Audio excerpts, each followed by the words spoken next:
Você tem medo de retaliação espiritual?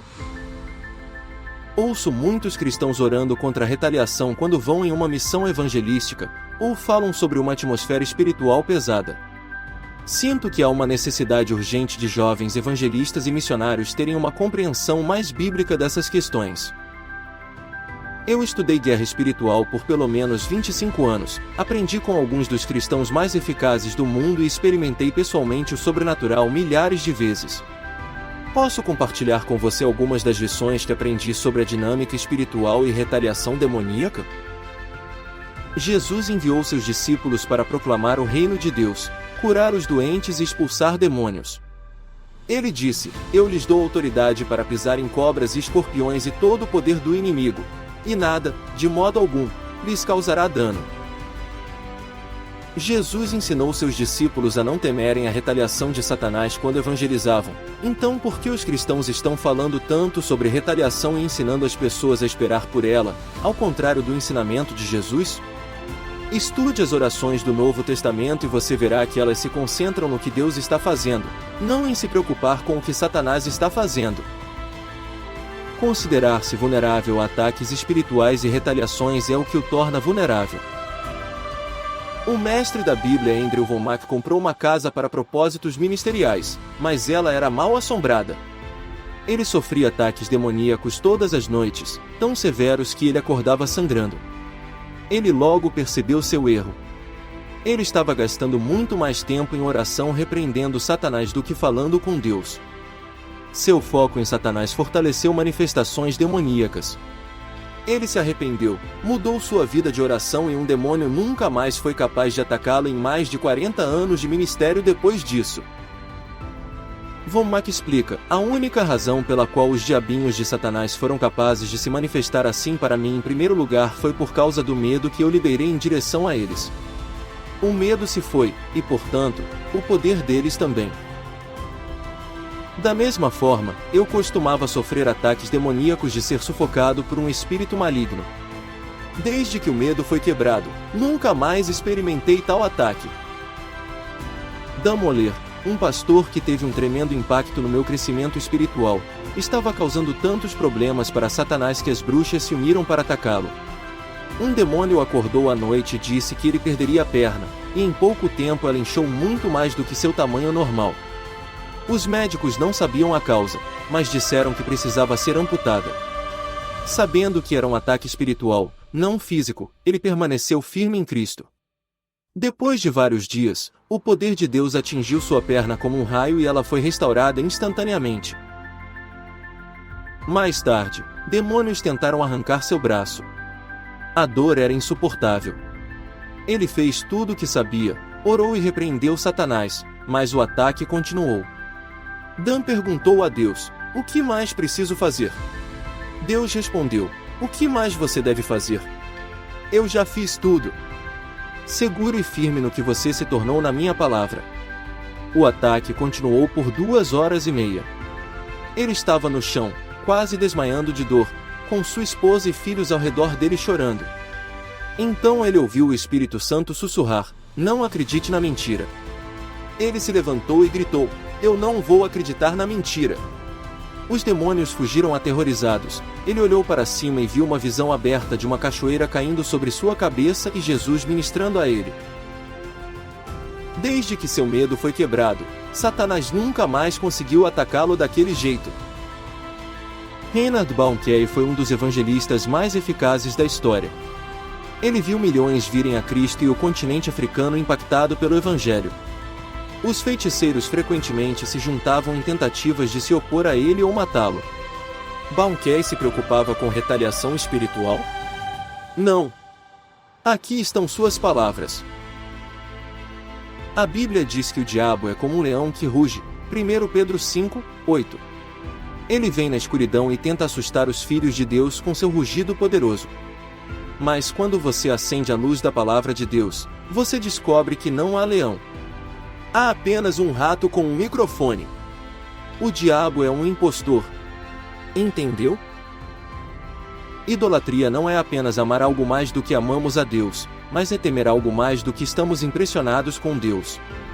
Jesus despojou Satanás de sua autoridade, mas emprestamos a Satanás nossa autoridade se dermos a ele a atenção que somente Jesus merece. Quando nos vestimos com Cristo, um demônio tentando nos atacar é como um demônio tentando atacar Jesus. Quem você acha que vencerá? Mas nos tornamos vulneráveis quando nos afastamos da identificação com Jesus, emprestamos nossa autoridade a Satanás por meio do medo e acreditamos na mentira em vez de crer na vitória de Jesus. Experimentar muitas manifestações demoníacas e guerra espiritual pesada não é uma indicação de maior espiritualidade ou maior conhecimento de Jesus. Muitas vezes é apenas uma indicação de que há muita tensão no diabo. Por que os cristãos falam sobre uma atmosfera espiritual pesada? A Bíblia ensina que toda a terra está cheia da glória de Deus e de seu amor constante. Quando conheci Damoler em 2006, ele nos disse: a luz brilha na escuridão, e a escuridão não a vence. Você acende a luz, e a escuridão se vai. É isso. Não há luta. E vocês são a luz do mundo. A razão pela qual você experimenta uma atmosfera espiritual pesada é porque você acredita nisso. Você está mais impressionado com Satanás do que está ciente da presença de Deus, e está dando a Satanás a atenção que Jesus merece. Uma vez alguém me convidou para orar por uma senhora com câncer. Outros cristãos a visitaram e me disseram que a atmosfera era tão demoníaca que eles ficaram doentes. Eu a visitei, não notei nenhuma atmosfera escura, e ela foi curada do câncer. Por que eles ficaram doentes e eu nem notei nada? Eles ficaram impressionados com Satanás quando foram. Eu fiquei impressionado com Jesus. Um dos meus amigos, Stephen Hill, fez missões em muitos lugares perigosos considerados espiritualmente escuros. Ouça o conselho dele: é um princípio espiritual que nos tornamos semelhantes àquilo em que focamos. É por isso que nos tornamos semelhantes a ele ao contemplá-lo. 2 Coríntios 3, 18. É por isso que aqueles que adoram ídolos se tornam semelhantes a eles. Salmo 115, 18 e 135, 18. O que acontece se você gasta seu tempo focado nos poderes das trevas? Nossa experiência tem sido que você provavelmente precisa de libertação. Você está deprimido ou alegre? Você está pesado ou leve? Você aproveita a vida ou ela é um fardo? Você está ansioso ou livre? Sua família gosta de estar com você? Você dorme à noite? Sim, você dorme à noite? Essa é uma boa pergunta. Frequentemente nos perguntam como lidamos com as atmosferas espirituais intensas e sombrias de alguns dos lugares que frequentamos. Alguns que fazem a pergunta até se gabam de como não conseguem dormir em certos lugares devido a toda a guerra que vivenciam. Por favor, meus amigos, se vocês não conseguem dormir à noite devido a um ataque espiritual, isso não é espiritual. Isso é tolice. Dormimos muito bem em qualquer lugar que vamos. Bem, na maioria das vezes. Jet lag, preocupação com as pessoas, intercessões noturnas e encontros com Deus criam exceções.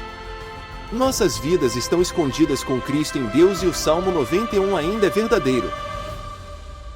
Uma das minhas histórias favoritas é a de Smith Wigglesworth e a vez em que ele acordou e encontrou Satanás parado aos pés de sua cama. Smith disse: "Oh, é só você", antes de rolar e voltar a dormir. Stephen Hill conclui que a guerra espiritual suprema não é focada na escuridão. É tudo sobre ver Jesus e revelar sua glória. Um pastor me disse recentemente quantas pessoas têm medo de ir em missão por causa de retaliação. A Bíblia diz que uma das maneiras de vencer Satanás é não amar nossas vidas até a morte. Jesus disse: "Quem procurar preservar a sua vida perderá, mas quem perder a sua vida por minha causa e pelo Evangelho a encontrará." Se seu foco é autopreservação em vez de entregar sua vida por Jesus, você está realmente em um lugar de vulnerabilidade espiritual. Tive uma experiência em que um demônio gritou: "Vou te matar", e tentou me atacar através da pessoa que estava possuída. Seus punhos mal tocaram meus ombros e ele não conseguiu me machucar. O demônio gritou, mas eu não tive medo algum. Eu não estava preocupado comigo mesmo.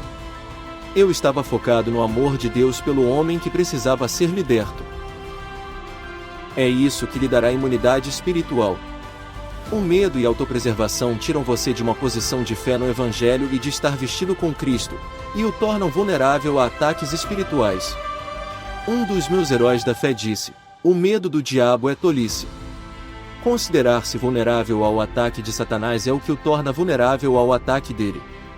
No mundo espiritual, você se conecta com aquilo em que se concentra.